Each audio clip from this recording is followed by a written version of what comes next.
পটলের দোরমা নানান রকমভাবে তৈরি করা যায়। মাছের ডিমের পুর ভরা পটলের দোরমা, মাছ দিয়ে পটলের দোরমাও তৈরি করা যায়, চিংড়ি মাছের পুর ভরা পটলের দোরমা তৈরি করা যায়। আজকে আমি তৈরি করব চিংড়ি মাছের পুর ভরা পটলের দোরমা। আর এই পটলের দোরমাগুলো তৈরি করার জন্য আমি এখানে 10 পিস পটল নিয়েছি। পটলগুলো একটু মোটা মোটা সাইজের নিয়েছি। পটলগুলো গোটা পরিষ্কার করে ধুয়ে নিয়েছি। এখন একটা পটল নিয়েছি, গাটা একটু ছুলে নিচ্ছি, যে গায়ের উপর থেকে একটু সবুজ যেগুলো আছে এগুলো কিছুটা ছুলে নিচ্ছি।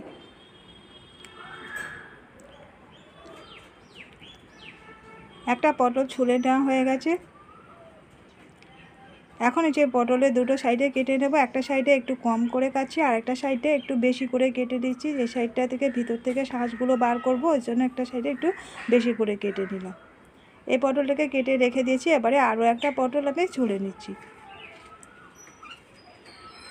এরকমভাবে প্রথমে আগে সবগুলো পটল আমি ছুলে নেব, তারপরে পটলগুলো থেকে শাঁসগুলোকে বার করে নেব। এরকমভাবে প্রথমে সবগুলো পটলকে করে নিতে হবে। যে সবগুলো পটল আমি আঁচড়ে নিয়েছি। এখন একটা চামচের সাহায্যে পটলের থেকে আমি ভিতরের থেকে শাঁসগুলোকে বার করে নেব। একটা চামচের যে পেছন সাইড থেকে আমি যে জায়গাটা থেকে একটু চওড়া করে কেটেছিলাম, সেদিক থেকে যে ভিতরের দিকে শাঁসগুলোকে এরকমভাবে বার করে নিতে হবে। বার করার সময় একটু সাবধানে বার করতে হবে, যাতে মুখের কাছ থেকে ফেটে না যায় বা ভেঙে যাতে না যায় পটলটা। আর পটলগুলো যদি কচি শাঁসগুলো হয় সেগুলো রেখে দিতে হবে। এই শাঁসগুলো আবার এগুলো পুরটা তৈরি করার সময় লাগবে। আর যদি পাকা বা দানাগুলো একটু হলুদ হয়ে যায় এর ভিতরে শাঁসগুলো, সেগুলো লাগবে না, ওগুলোকে ফেলে দিতে হবে। একটা পটল আমার বার করে নেওয়া হয়ে গেছে। আরও একটা যে পটল থেকে আমি শাঁসগুলোকে বার করে দিচ্ছি। এভাবে প্রথমে সবগুলো পটলের আগে শাঁসগুলোকে বার করে দেব।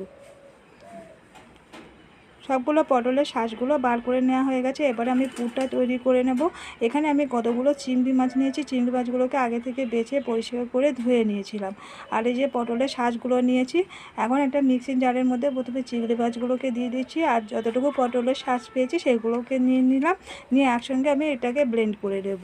এই যে ব্লেন্ড করে নেওয়া হয়ে গেছে। আপনারা চাইলে শিলেও বেটে নিতে পারেন। একেবারে মিহি পেস্ট হবে না, জাস্ট একবার ঘুরিয়ে নিলেই হবে। এখন গ্যাসে একটা কড়াই বসিয়ে একটু তেল দিয়ে দিয়েছি। তেলটা গরম হয়ে গেছে। এখন পটলগুলোকে ভাজা করে নেব।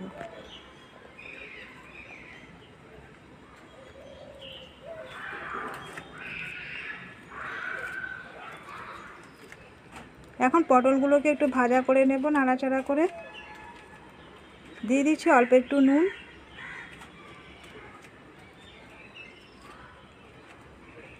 নুনটা দিয়ে এখন খুন্তি দিয়ে একটু ঘুরিয়ে ফিরিয়ে চারদিক করে একটু লালচে রং করে ভাজা করে নেব। আর সামান্য একটু হলুদের গুঁড়ো দিয়ে দিলাম।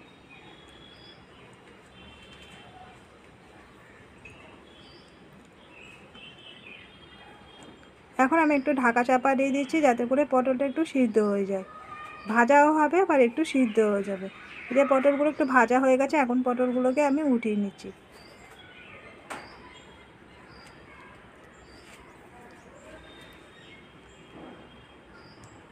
এখন কড়াইয়ের মধ্যে আবার একটু তেল অ্যাড করছি। যে তেলটা পটল ভেজেছিলাম ওই তেলটা একটু মশলাটা পুড়ে গেছে, ওগুলোকে আমি ঢেলে রেখে দিয়েছি। আবার কিছুটা সর্ষের তেল অ্যাড করলাম, দিয়ে তেলটা গরম হয়ে গেছে। এর মধ্যে একটা বড় সাইজের পেঁয়াজ কুচানো দিয়ে দিলাম, ছোট ছোট করে কুচিয়েছি পেঁয়াজগুলোকে। এখন এর মধ্যে দিয়ে দিচ্ছি আদা বাটা হাফ চা চামচ আর রসুন বাটা 1/4 টিস্পুন। আদা রসুন বাটাটাকে পেঁয়াজের সঙ্গে একটু ভাজা করে নেব। দিয়ে দিচ্ছি একটু নুন আর লঙ্কার গুঁড়ো দিয়ে দিলাম। হলুদের গুঁড়ো দিয়ে দিচ্ছি 1/4 টিস্পুন। লঙ্কা হলুদটা দিয়ে একটু নাড়াচাড়া করে মিশিয়ে দিচ্ছি। এখন যে পটল আর চিংড়ি মাছটাকে, যে পটলের শাঁস আর চিংড়ি মাছগুলোকে বেটে রেখেছিলাম সেগুলো দিয়ে দিচ্ছি। দিয়ে এটাকে খানিকক্ষণ নাড়াচাড়া করে একটু শুকনো করে নামিয়ে নেব।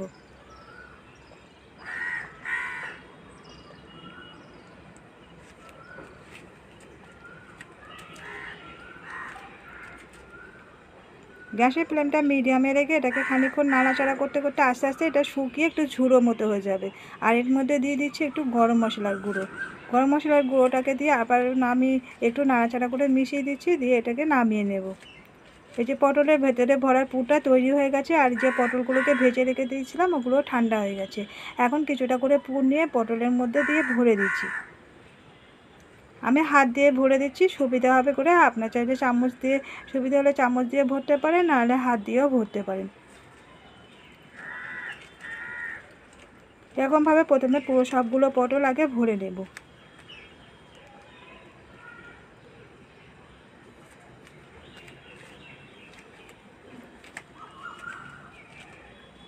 সবগুলো পটল আমার ভরে নেওয়া হয়ে গেছে।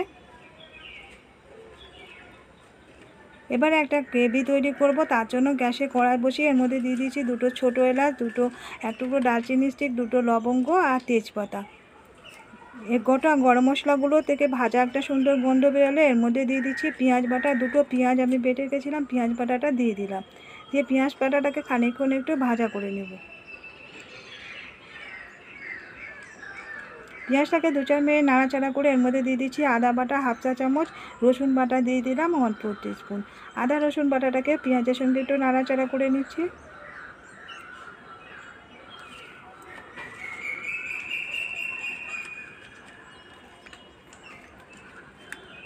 পেঁয়াজ আদা রসুনটা ভাজা হয়ে গেছে। এখন এর মধ্যে মশলা অ্যাড করব।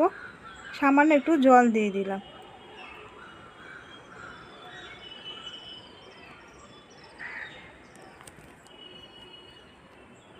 এখন দিয়ে দিচ্ছি এর মধ্যে স্বাদ মতো নুন,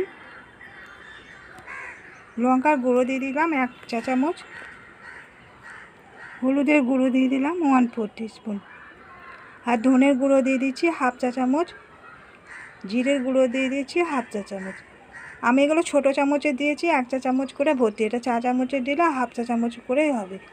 না আমি এখানে 10 পিস পটল নিয়েছি, তার জন্য যতটুকু আমার মশলাটা প্রয়োজন সেরকম বুঝে আমি মশলাটা অ্যাড করেছি। এখানে দিয়ে দিলাম দুটো টমেটোর পিউরি। টমেটোর পিউরিটাকে দিয়ে মশলাটাকে এবার খানিকক্ষণ কষিয়ে নেব।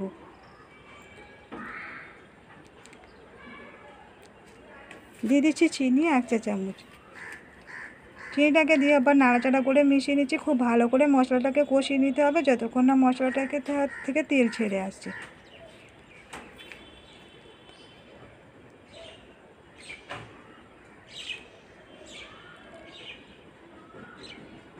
মশলাটা কষানো হয়ে গেছে। এখন এর মধ্যে কিছুটা জল অ্যাড করে দিচ্ছি।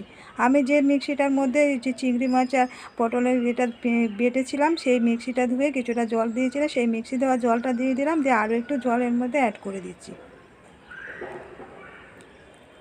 এখন ঝোলটা ফুটতে দেব। আর এখানে যে পুরগুলো সব ভরা হয়ে গেছে। এবার ঝোলটা ফুটে উঠেছে। এবারে পুর ভরা পটলগুলোকে দিয়ে দিচ্ছি।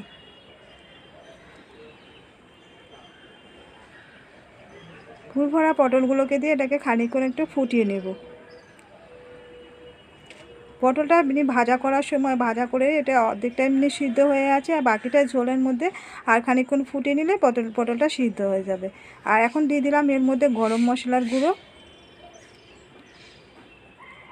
আর এটা বেশি ঝোল লাগবে না, একদম মাখা মাখা হবে। আর ঘি দিয়ে দিলাম 1 চা চামচ।